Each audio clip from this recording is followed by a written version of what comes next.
میں نے آپ سے عرض کیا تھا ہماری اس کلاس میں 3 چیزیں ہوں گی. پہلے تو ہم جھگڑوں کے نقصانات پہچانیں اور اسباب پہچانیں. ان 2 چیزوں سے کیا ہوگا کہ ہم اپنی اگلی زندگی میں مالی جھگڑوں سے بچ سکتے ہیں. دوسری چیز کہ جناب یہ جھگڑے ہو چکے ہیں, اب ہم کیا کریں, شریعت کی روشنی میں اس کا حل کیا ہے. تو الحمدللہ اس کا حل بھی ہے. دیکھیے یہ چند بہت اہم قیمتی باتیں ہیں. ایک حل تو یہ ہے فنی تربیت کے ذریعے تنازعات حل کرائے جائے. جیسے آپ کی ایک نشست ہے تو اللہ کرے اگر تھوڑا سا بھی کسی کے اندر مادہ ہو سمجھنے کا, سمجھا کر جو ہے مسئلے حل کرائے جا سکتے ہیں. تو اس کا طریقہ یہ ہے کہ اس طرح کی نشستوں کے اندر جو ہے ان کو لایا جائے, ان کے اندر خدا خوفی پیدا ہو جائے. دوسرا طریقہ یہ ہوتا ہے آپس میں صلح صفائی مصالحت کے ذریعے, یا ایک طریقہ یہ ہے کہ کسی متفقہ دارالفتہ سے فتویٰ حاصل کر لیں. میں اس کی ساری ترتیبیں ابھی بتاؤں گا. یا تحکیم اور ثالثی کے ذریعے سے کسی کو ثالث بنا کے جو ہے وہ حل کر لیں. یہ کل میں نے آپ کو پرچے دیے تھے بہت ہی قیمتی, میں اس سے متعلق کچھ عرض کرتا ہوں. دیکھیے اگر جھگڑے ہو گئے تو شریعت ہمیں کیا حل بتاتی ہے. جھگڑے پیدا ہو چکے, میراث کے ہوں, مالی ہوں, کاروباری ہوں, اب ہم کس طریقے سے ان کو حل کر سکتے ہیں. تو سب سے پہلی بات تو یہ ہے کہ جھگڑے ختم کرنے کے بھی کچھ اصول ہوتے ہیں. پہلے ان اصولوں کے اوپر آنا پڑے گا. جو ان اصولوں پہ نہیں آئے گا تو جھگڑے حل نہیں ہو سکیں گے. پہلے کچھ اصول ہوں گے نا. تو یہ جو 2 پرچے آپ کے پاس ہیں یہ قرآن و حدیث کی بہت ساری آیتوں کے خلاصے ہیں. میں آپ سے پوچھتا بھی چلا جاؤں گا, اس میں وہ صحیح اصول لکھے ہیں. مثلا میں نے آپ سے پیچھے کل کی نشست میں کہا تھا, قرآن کی ایک آیت ہے فاتباع بالمعروف واداء الیہ باحسان. قرآن کی ایک آیت ہے فاتباع, 2 جملوں میں پورا طریقہ بتا دیا گیا ہے. یا امساکم بالمعروف ہوتا ہے. اچھا کل آپ نے کیا لکھا, یہ پہلا پرچہ ہے, اس میں یہ لکھا ہے بھائی اگر کسی کے اختلافات ہو جائیں تو دل میں آپ لوگوں نے کس چیز پہ ٹک لگایا تاکہ میں حل کروں گا, میں عرض کروں گا کہ وہ صحیح ہے یا جواب دل میں رکھنا چاہیے یا تبادلہ خیال کرنا چاہیے, یہ ڈائریکٹ کسی تیسرے کو داخل کر لینا چاہیے یا لڑ مر کے الگ ہو جانا چاہیے. بہترین. جھگڑے اب ایک اصولی سی بات ہے, اور قرآن بھی ہمیں یہ کہتا ہے کہ کیا کرو اگر آپس میں اختلافات ہوئے تو کوشش کرو کہ میٹنگ ہو جائے اور آپس میں بیٹھ جائیں. اچھا یہ پرچہ نا اس میٹنگ سے پہلے آپ کو بہت کام دے گا, بہت کام دے گا. اگر کوئی اس کو انصاف کے ساتھ حل کر لے اور اس کی روشنی میں وہ اپنے مالی جھگڑوں کو حل کرنے کے لیے بیٹھے, انشاءاللہ حل ہو جائیں گے. اور جو بددیانت ہوگا نا وہ کبھی اس کو بھر نہیں سکے گا صحیح, جیسے بھی آپ کو پتہ چل جائے گا. مثلا بددیانت کہاں چلا جائے گا, وہ کہے گا میں نہیں بیٹھتا میٹنگ میں, بس میں نہیں بیٹھتا, میں حق پر ہوں. ٹھیک ہے, یہ آپ نے بالکل صحیح کہا. اچھا اگلا سوال یہ تھا, اب جب آپ میٹنگ کریں گے, تبادلہ خیال کریں گے, تو کیا میٹنگ میں یہ ضروری ہوگا کہ دونوں فریق رتبے میں برابر ہوں؟ یہ ضروری ہے؟ کوئی ضروری نہیں ہے. میاں بیوی کے جھگڑے ہو جائیں تو شوہر اگر اس میں کر لیں, بیماری کی حیثیت, یا مالک کے اور ماتحتوں کے جھگڑے ہو جائیں تو شریعت کیا کہتی ہے؟ شریعت کہتی ہے کہ نہیں آپ مالک ہیں لہٰذا آپ جو چاہے کہتے رہیں. یقین جانے کتنے جھگڑے ایسے ہوئے. میں ایک صاحب سے ایک مرتبہ ایسا جھگڑا تھا تو میں نے کہا بھائی دونوں بیٹھ جائیں. نہیں میں اس کے ساتھ بیٹھوں, اس کی حیثیت ہی کیا ہے. بات سمجھ میں آ گئی. مجھے یاد آیا یہ دارالعلوم کراچی میں مفتی اعظم پاکستان مفتی رفیع عثمانی صاحب, تو کوئی تعمیر ہو رہی تھی, تو دوران تعمیر مزدوروں سے کوئی جھگڑا ہو گیا. اب کہاں ایک اتنا بڑا مفتی اعظم اور کہاں ایک مزدور. کیا کہا, کوئی مسئلہ نہیں ہے بھائی, ٹھیک ہے میں کہہ رہا ہوں میں صحیح ہوں, آپ کہہ رہے ہیں آپ صحیح ہیں, میرے آپ سے نہیں ہو رہا نا مسئلہ. دارالفتہ سے فتویٰ لے رہے تھے, جو فتویٰ آیا انشاءاللہ میں عمل کرنے کے لیے تیار. خود انہوں نے کہا دارالفتہ سے فتویٰ لے لیتے ہیں, وہ کہہ دیں کہ آپ کا حق بنتا ہے, ٹھیک ہے ہم ایسا کر لیں گے, وہ کہیں گے نہیں بنتا ہے, تو پھر آپ کا کیا خیال ہے؟ فتویٰ خدا ظاہری بات ہے کوئی فتویٰ تو حمایت میں تھوڑی دیا جاتا ہے. اللہ کا احسان ہے آج بھی عدالتیں ان فتووں کو جو ہے, اللہ کا احسان ہے عدالتوں کے اندر ان فتووں کو جو ہے قبول کیا جاتا ہے. اچھا دوسرا طریقہ یہ ہو گیا بھائی بڑا ہو چھوٹا ہو آپ بیٹھ جائیں.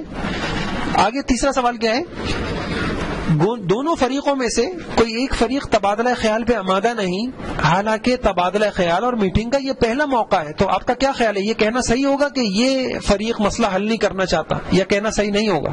کیوں ہے؟ نہیں، آپ سمجھے نہیں، آپس میں جھگڑا ہوا، اس سے پہلے کبھی میٹنگ ہی نہیں ہوئی، آپس میں دونوں فریق مخالف بیٹھے ہی نہیں ہیں، اور پہلی مرتبہ ایک فریق دعوت دیتا ہے بھائی آپ بیٹھ جائیے، وہ کہتا ہے میں نہیں بیٹھتا، تو اس کا کیا مطلب ہوا؟ اس کا مطلب یہی ہوا کہ وہ فریق اس کی نیت میں فطور ہے اور وہ کیا نہیں کرنا چاہتا، وہ جھگڑا حل ہی نہیں کرنا چاہتا۔ اگر 2-3 مرتبہ میٹنگ ہو چکی ہوتی تو پھر تو سمجھ میں آتا ہے کہ یہ اس لیے نہیں بیٹھ رہا کہ اس کو پتا ہے اس بیٹھک سے کوئی فائدہ ہی نہیں ہے، لیکن پہلی مرتبہ آج تک بیٹھک ہی نہیں ہوئی، کیوں نہیں بیٹھ رہا یہ؟ اس کا مطلب ہے کہ اس کو پتا ہے بیٹھیں گے تو بات کھل جائے گی، مقدمہ سب کے سامنے آئے گا، سب کو پتا چل جائے گا میں زیادتی کر رہا ہوں، تو ایسا فریق کیا نہیں کرے گا، کبھی بیٹھک نہیں کرے گا۔ بالکل صحیح۔ اچھا، پھر دوسری بات یہ ہے کہ 5واں سوال یہ ہے کہ تبادلہ خیال جب میٹنگ آپ کریں گے اس میں زبانی ضروری ہے، تحریری بھی ہو سکتی ہے، دونوں طرح سے ہو سکتی ہے۔ بعض اوقات یہ گھریلو معاملات میں ایسا ہو جاتا ہے، بیوی ہے، جھجک ہے، اس کے اندر اس کو پتا ہے کہ میں نہیں اپنا مدعا صحیح سے واضح کر پاؤں گی، صحیح سے بات کر سکوں گی، زبانی تحریر بھی ہو سکتا ہے۔ اچھا جی، 4 رہ گیا؟ ہاں، 4 نمبر یہ ہے کہ 2 پارٹیاں ہیں، ایک فریق یہ کہتا ہے کہ بھائی یہ تبادلہ خیال سے مسئلہ حل نہیں ہوتا، کسی ثالث سے حل کراؤ، دوسرا کہتا ہے اچھا بھائی ایک مرتبہ اور میٹنگ تو کر لو، آپ ایک مرتبہ تو بیٹھ جاؤ اور پھر اب نہیں ہوا تو اب دوبارہ دیکھ لیں گے، تو کیا خیال ہے، موقع دینا چاہیے؟ ہاں، دے دینا چاہیے۔ اگر جو ہے آپ اپنے جو سچویشن ہو آپ دیکھتے ہیں تو حتی الامکان قرآن سے ہمیں پتہ چلتا ہے پہلا کام یہ کر لو کہ آپس میں حل کر لو مسئلے، یہ پہلا طریقہ ہے، اور کیسے حل کرو وہ میں عرض کر رہا ہوں۔ اچھا آگے دیکھیے، اب آپ میٹنگ کر رہے ہیں، تبادلہ خیال کر رہے ہیں، تو کب کرنا چاہیے؟ جب دوسرا فریق انتہائی غصے میں ہو، اعتدال کی حالت میں ہو، اعتدال کی حالت میں۔ واضح سی بات ہے، گھریلو مسئلہ ہو، مالی مسئلہ ہو، تھوڑا سا آپ صبر کر جائیں، اس کا غصہ تھوڑا ٹھنڈا ہو جائے، پھر اچھا آپ کسی نے بڑی اچھی بات کہی، یہ ہمارے جھگڑے نمٹتے کیوں نہیں ہیں؟ کہا ایک کو سمجھنا نہیں آتا، ایک کو سمجھانا نہیں آتا۔ جھگڑے کیوں نہیں نمٹتے؟ ایک کو سمجھنا نہیں آتا اور دوسرے کو سمجھانا بھی شریعت نے سکھایا ہے۔ حالت جب ٹھیک ہے ایک انسان غصے میں، ابھی اس کو کچھ مت بولو، اس کو چھوڑ دو، حالت اعتدال میں آ جائے پھر اس کو طریقے سے بات کر لو، تو یہ ٹھیک ہے بالکل۔ 7واں کیا ہے؟ یہ بہت اہم ہے، ذرا غور کیجئے گا۔ آپ میٹنگ کر رہے ہیں تو کیا آپ کو میٹنگ کرنے سے پہلے، تبادلہ خیال سے پہلے یہ پتہ ہونا چاہیے شریعت کی روشنی میں کہ میرا حق کیا ہے؟ حقوق کا پتہ ہونا چاہیے نہیں ہونا چاہیے؟ تو حقوق اگر آپ کو صحیح، اب جیسے میں نے کل آپ کو کچھ مسائل بتائے، تو کل ایک بات یہ آئی تھی، باپ کے ساتھ بچے بھی کام کر رہے ہیں کاروبار، اور کل میں نے آپ سے یہ عرض کیا تھا کہ آپس میں کچھ طے نہیں ہوا کہ شریک ہیں، پارٹنر ہیں، ملازم ہیں، معاون ہیں، تو آپ نے کیا پڑھا تھا؟ اس حیثیت میں ان بچوں کی حیثیت کیا ہوگی آپ بتائیے؟ معاون کی ہوگی، معاون کی ہوگی نا، یعنی ان کا کچھ بھی نہیں ہے، 20 سال کام کریں، 30 سال کام کریں کاروبار میں، ان کا کچھ ہے؟ کچھ بھی نہیں ہے، سارا کس کا ہے؟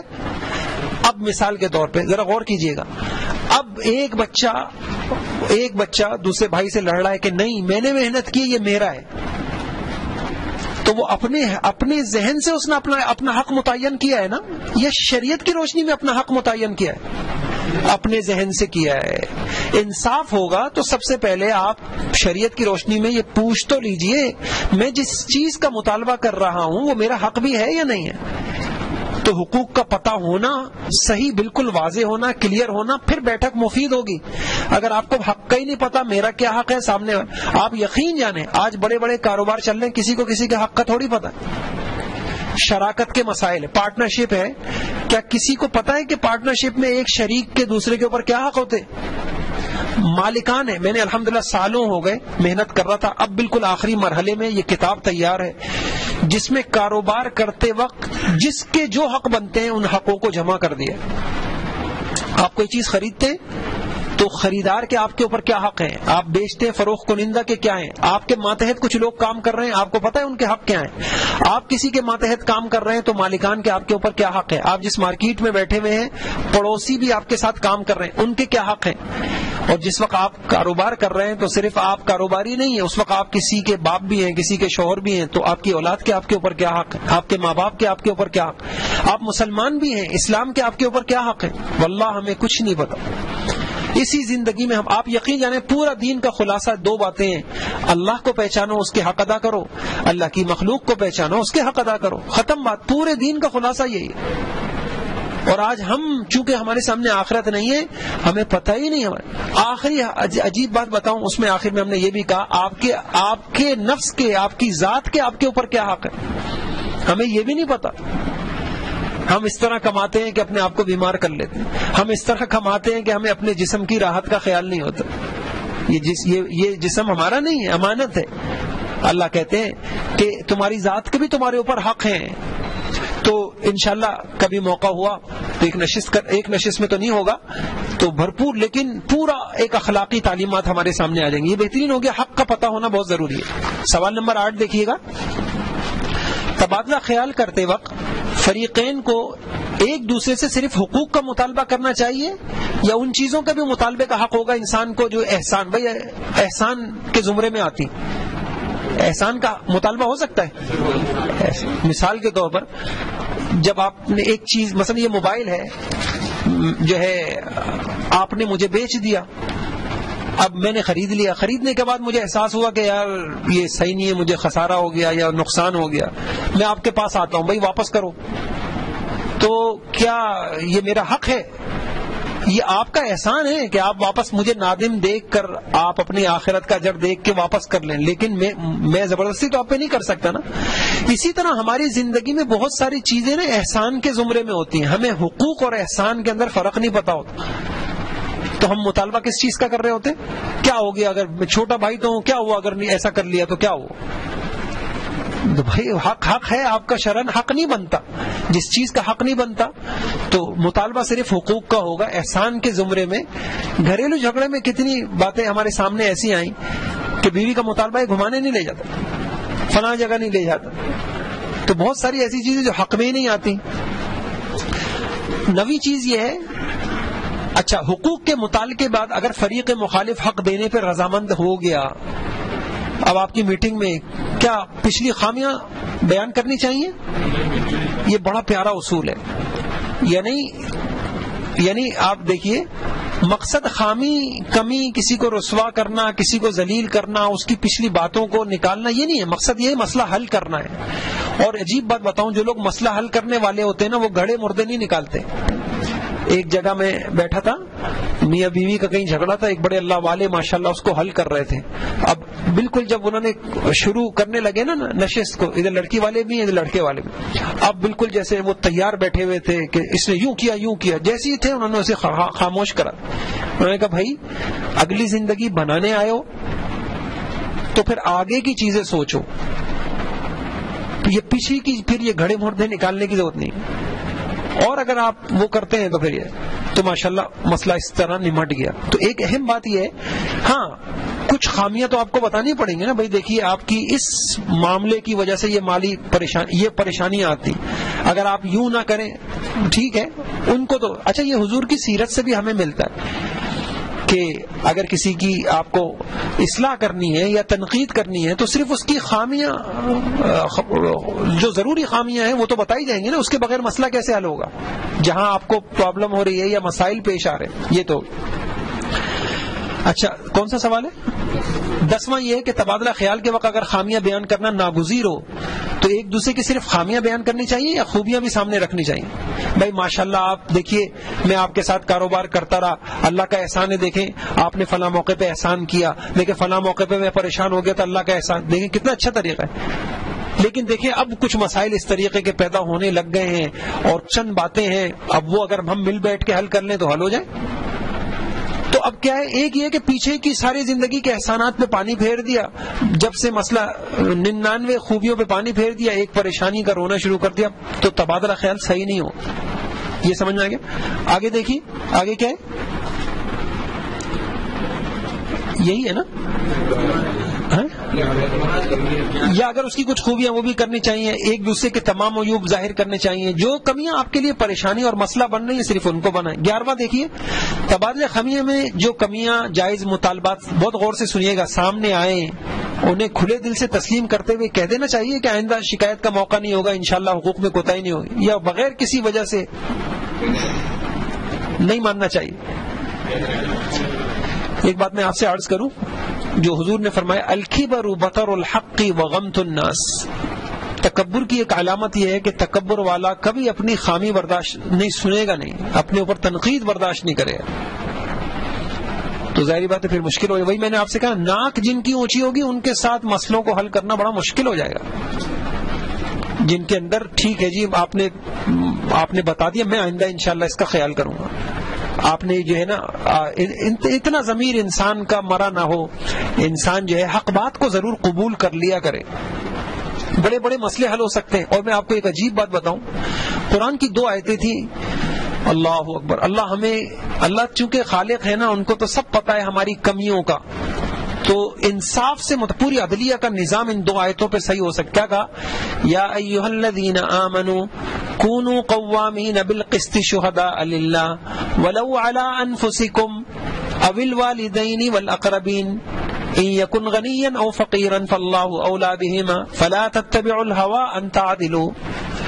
ایک اور آیت میں فرمایا یا ایھا الذین آمنوا لا یجرمنکم شنآن قوم علی الا تعدلوا۔ اب میں 3 چیزیں بتاتا ہوں۔ اللہ پاک کہہ رہے ہیں کہ بھائیوں، اللہ پاک ہمیں کیا کہہ رہے ہیں؟ اے ایمان والوں، دیکھو انصاف پسند بن جاؤ اور انصاف پہ ڈٹ جاؤ۔ صرف قوام کا لفظ اللہ نے استعمال کیا ہے، ایسے ڈٹ جاؤ کہ کوئی چیز تمہیں انصاف کے تقاضے سے ہلا نہ سکے۔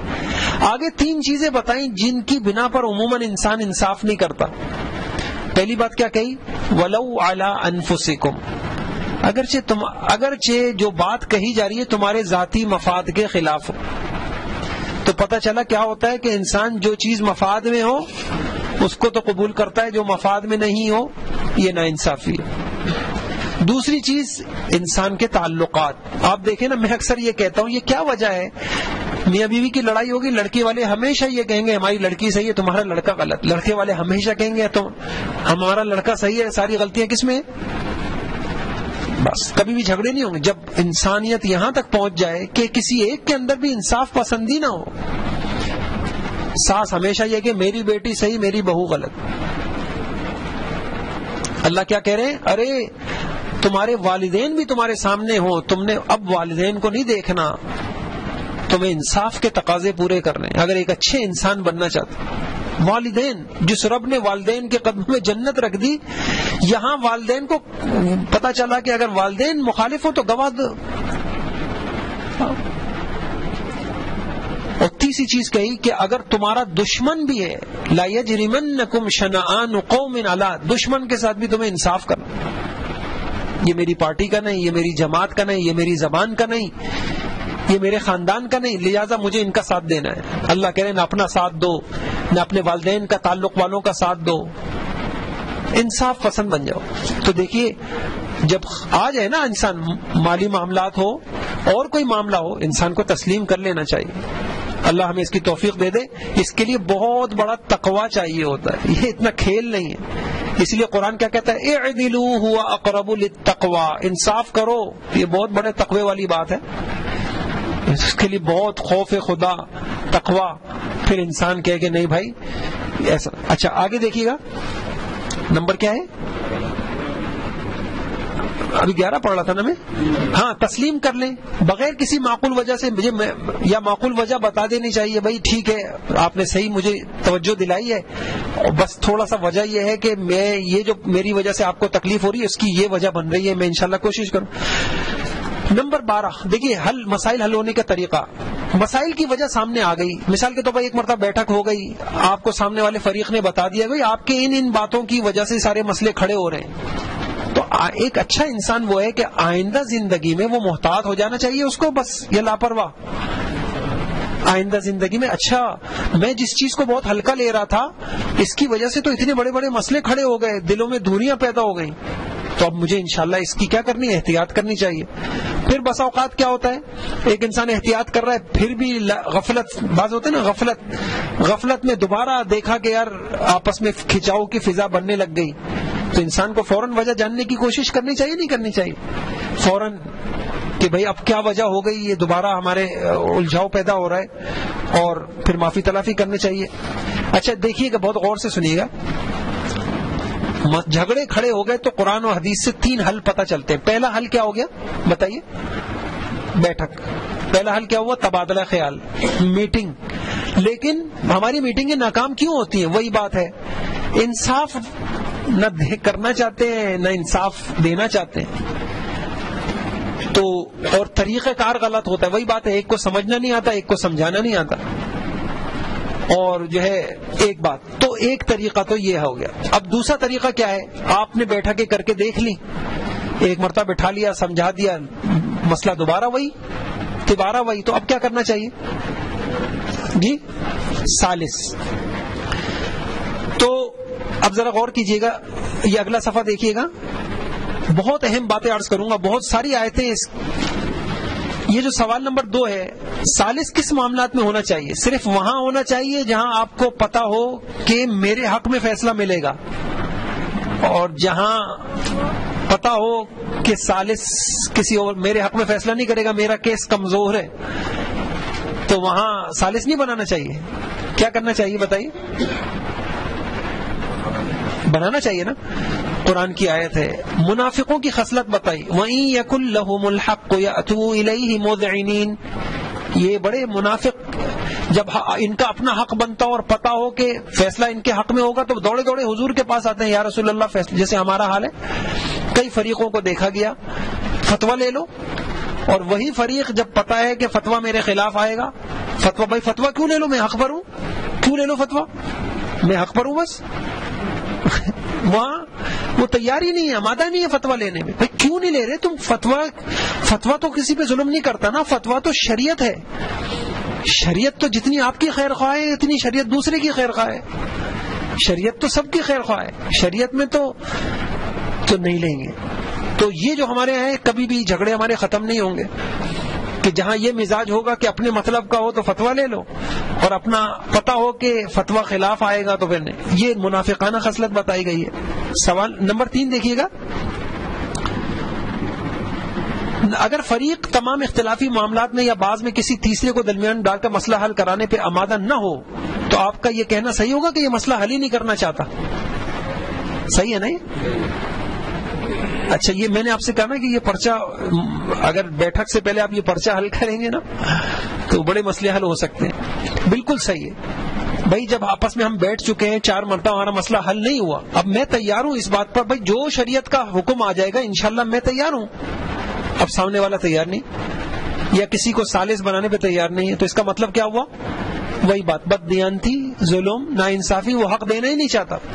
آگے دیکھیے، اب ذرا غور کیجئے گا، اتنی بات طے ہو گئی کہ جب آپس کے تبادلے خیال سے مسئلے حل نہ ہوں تو کیا کرنا چاہیے؟ ثالث بنانا چاہیے۔ اب وہ ثالث کیسا ہونا چاہیے؟ صاحب علم ہو، اس معاملے کو جانتا ہو، یا ضروری نہیں ہے دیندار ہو۔ دیندار کا مطلب یہاں یوں لے لیں، وہی انصاف پسند ہو، اس کے اندر خوف خدا ہو، اور امین ہو، غیر جانبدار ہو، یہ با اختیار ہو تو کیا ہی بات ہے کہ بھائی ثالث بھی ہے، بہت اچھا ہے کہ با اختیار بھی ہو کہ پھر آپ کو آپ کا حق دلا سکے یا حق والے کو حق دلا سکے۔ آپ کو میں عجیب بات بتاؤں، میں نام بھول گیا اس جج کا، کہ جو ہماری عدالتوں میں زندگیاں برباد ہو رہی ہیں، ابھی پتہ نہیں پاکستان میں یہ نظام آیا نہیں آیا، بیرون ملکوں میں یہ نظام آ چکا ہے کہ وہاں جو ماہر وکیل ہوتے ہیں، جنہوں نے ایک بڑا لمبا عرصہ جو ہے وہ اپنا تجربہ ان کا ہوتا ہے عدالت میں، وہ کیا کرتے ہیں، انہوں نے اپنی جو ہے نا الگ آفس بنائے ہوئے ہیں، جو آپس میں لوگوں کے نزاع ہوتے ہیں تو وہ ان کے پاس جاتے ہیں، اپنا کیس دکھاتے ہیں، تو وہ ان سے 3 سوال کرتے ہیں، مطلب 3 سوال حل کرتے ہیں۔ وہ کیا؟ نمبر 1 وہ یہ چاہتے ہیں بھائی آپ اپنے مہارت کی روشنی میں یہ بتاؤ کہ میں یہ کیس لڑوں عدالت میں، پہلے سے پوچھتے ہیں تو اس پہ کتنا پیسہ خرچ ہوگا، 1۔ نمبر 2 دوسرا سوال یہ حل کرواتے ہیں، یہ بتائیے کہ اگر ہم یہ کیس لڑیں میں اپنے حق کے لیے یا فلاں کے لیے تو اس پہ کتنا وقت خرچ ہوگا؟ نمبر 3 کہ فیصلہ میرے حق میں ہوگا بھی یا نہیں ہوگا؟ پورا یہ بیرون ممالک کے اندر اس طرح ہو چکا ہے، تو وہ اپنی فیسیں لیتے ہیں، وہ اپنی اسٹڈی کر کے اور بہترین اپنی مہارت کو بروئے کار لا کر وہ یہ بتا دیتے ہیں، بس اوقات فیس بھی لے لیتے ہیں، وہ کہتے ہیں بھائی تمہارا یہ مسئلہ تمہارا حل ہو، اور وہ سمجھداری کے ساتھ وہ کیا کر رہے چپ ہو کے بیٹھ جاتے ہیں۔ اور ہمارے ہاں پردادا کے مقدمے پوتے اور پڑ پوتے ان کے یہاں حل نہیں ہو رہے ہوتے۔ تو ابھی اللہ کرے کہ یہ نظام، اللہ کرے کہ یہاں میں عرض کروں کہ اللہ کرے کہ ہم وہی بات ہے کہ حل کرا لیں، دارالفتہ سے حل کرا لیں، فتوے کے ذریعے شریعت کی روشنی میں جو حل کرا لیں، تو بھائی ٹھیک ہے اللہ کا حکم کیا ہے، حق بنتا ہے نہیں بنتا ہے، کتنا میرا بنتا ہے، شریعت کی روشنی میں اللہ کا جو حکم آ جائے میں اس کے لیے تیار ہوں۔ تو یہ ایک چیز آ گئی۔ اچھا، اختلافی معاملات میں آپ بتائیے مستند دارالفتہ کو بھی ثالث بنایا جا سکتا ہے نہیں بنایا جا سکتا؟ الحمدللہ عدالتوں کے اندر قبول ہو جاتے ہیں فتویٰ لینے کا طریقہ۔ اچھا دیکھیں یہاں پہ بھی نفس ہمارا ڈنڈی مارتا ہے، فتویٰ لینے کا طریقہ کیا ہونا چاہیے؟ ذرا غور کیجئے گا۔ سب سے اہم، اچھا میں عجیب بات آپ کو بتاؤں، سب سے پہلا مرحلہ کیا ہوتا ہے؟ مثال کے طور پہ دو فریق ہیں نا، ان کو اختلاف ہوا، ایک نے اپنا فتویٰ لکھا، اس نے اپنے انداز سے سوال بنایا، اور نیت کیا تھی کہ ایسا سوال پیش کرو کہ جواب کس کے حق میں آئے۔ اب اس کو وہی بات میں نے آپ سے کہا نا، مقصد حق تک پہنچنا نہیں ہے، حق بات تک، اللہ کے حکم تک پہنچنا نہیں ہے، مقصد کیا ہے؟ میرے ہاتھ میں آئے۔ اب دوسرے کے پاس جب جواب جاتا ہے وہ کہتا ہے یہ تو سوال ہی تم نے غلط لکھا ہے، میں مانتا ہی نہیں اس سوال کو، مسئلہ حل ہوگا؟ نہیں ہوگا۔ تو سب سے پہلا مرحلہ تو یہ آئے گا جب آپس میں آپ کے دو فریق ہیں، پہلے تو آپ اکٹھے بیٹھ کے سوال تو طے کریں۔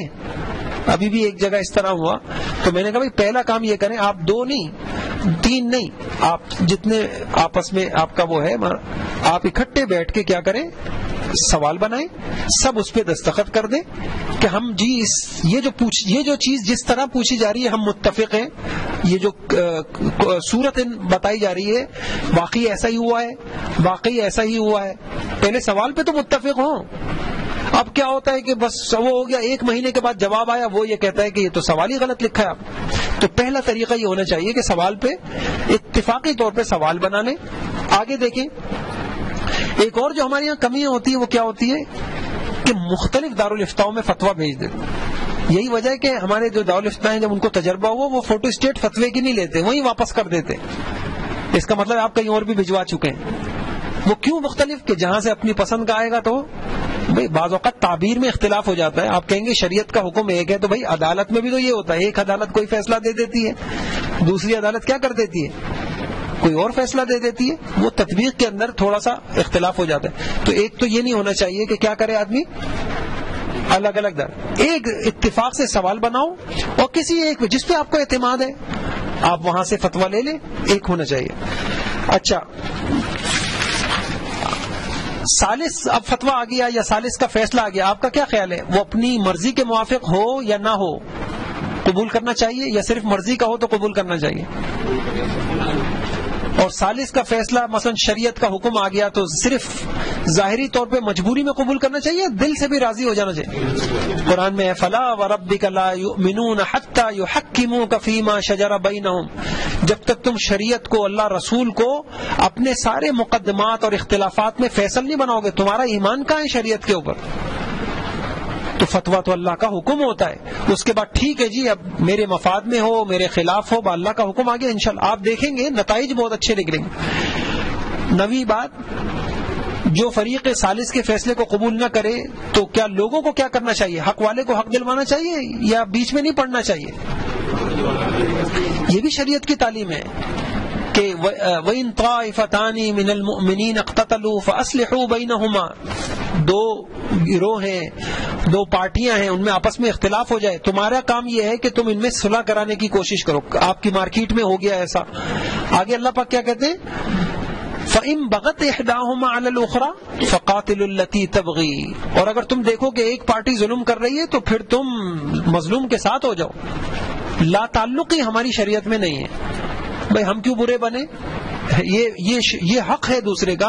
اگر اللہ نے آپ کو حیثیت دی ہے، اختیارات دیے ہیں، آپ کچھ کر سکتے ہیں کسی مظلوم بھائی کے لیے.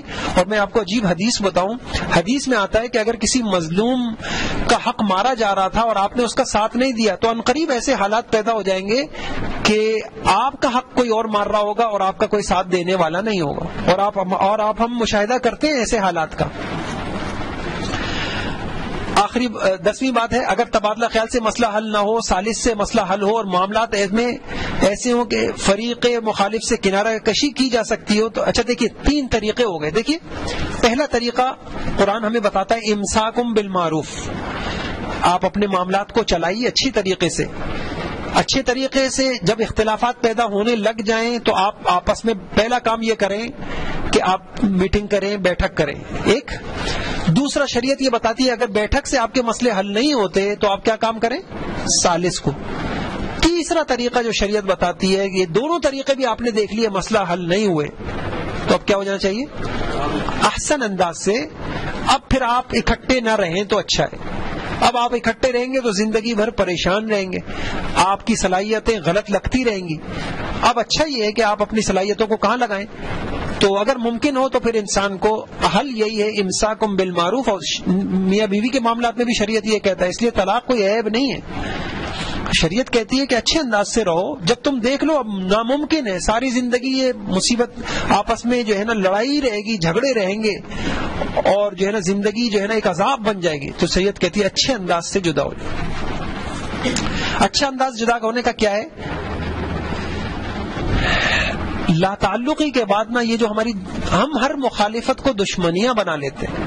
بس مخالفت تو دنیا میں جب تک ہے ہوگا، دن بھی ہے، رات بھی ہے، سرد بھی ہے، جو ہے نرم بھی ہے، گرم بھی ہے. یہ تو دنیا کا ایک حسن ہے.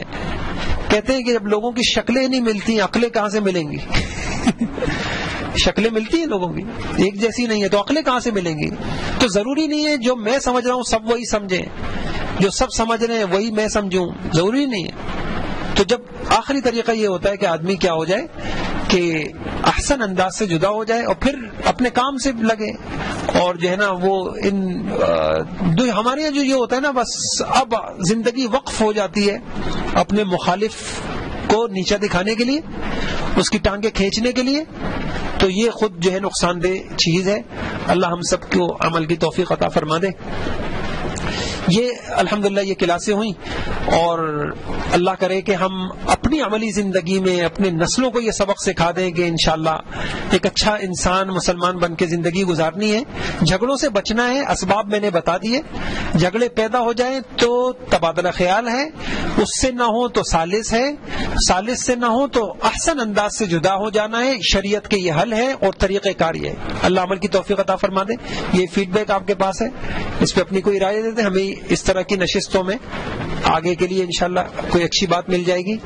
اور دیگر مسجدوں میں آپ چاہتے ہیں کہ اس طرح کی نشستیں ہو جائیں یا اور اداروں میں ہو جائیں، اس کے لیے بھی رابطہ کر سکتے ہیں. اور بھی انشاءاللہ ہماری نشستیں ہوں گی تو ہم آپ کو ایسا کر لیں گے کہ ایڈ کر لیں گے، اس میں اس طرح کی اطلاعات آپ کو ملتی رہیں گی انشاءاللہ. سبحان اللہ و بحمدہ، سبحان اللہ.